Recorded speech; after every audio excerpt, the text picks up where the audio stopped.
Hello दोस्तों, स्वागत है आपका हमारे यूट्यूब चैनल पर। अगर आप भी पावर स्टार पवन सिंह और नीलम गिरी के बहुत बड़े फ़ैन हैं तो आपके लिए एक बहुत बड़ी खुशखबरी आ चुकी है। जी हाँ, टी सीरीज़ लेकर आ रहा है पवन सिंह का एक नया धमाकेदार भोजपुरी गाना, जिसका नाम है देवरा निहारी।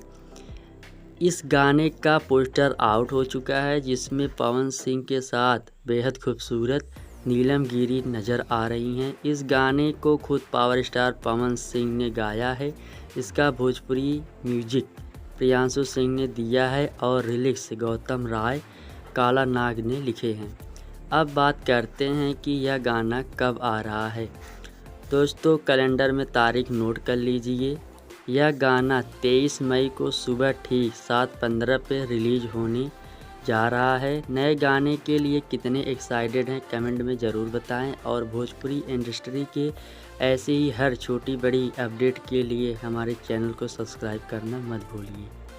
अगर आपको भी ये वीडियो पसंद आई हो तो लाइक शेयर ज़रूर करें। धन्यवाद।